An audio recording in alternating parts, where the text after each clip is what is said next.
پیارے معزز دوستو، السلام علیکم۔ میں امید کرتا ہوں کہ آپ سب خیریت سے ہوں گے۔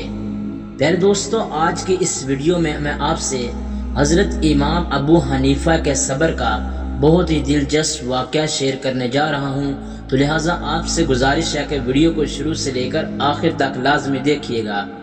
تو آئیے چل کر ویڈیو کو شروع کرتے ہیں۔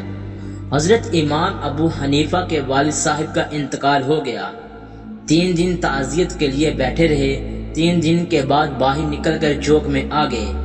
ایک بندہ آپ کا حاسد تھا، سخت مخالف تھا اور سارا علاقہ جانتا تھا کہ آپ کا مخالف ہے۔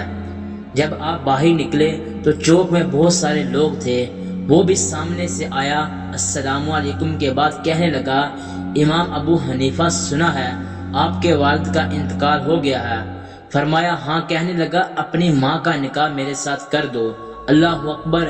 ایسا سخت جملہ کہ وہ انسان کی نیند میں سوراخ کر دیتا ہے، انسان سو نہیں پاتا۔ آپ رحمت اللہ علیہ کھڑے رہے۔ کہنے لگا، اماں کا نکاح میرے ساتھ کر دو۔ جملہ سخت تھا مگر بات تو شرعی تھی، غیر شرعی تو نہیں تھی۔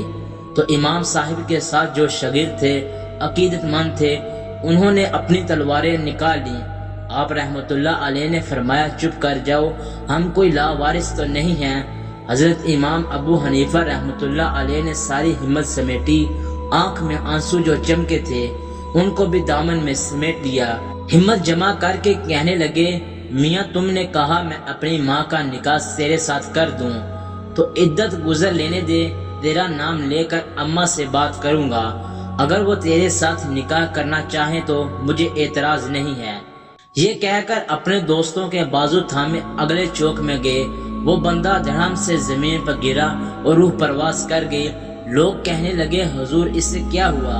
آپ فرمانے لگے، اس نے سمجھا تھا میں لاوارث ہوں، اسے کچھ بھی نہیں ہوا۔ ابو حنیفہ کے صبر نے اس کے جان لے لی ہے۔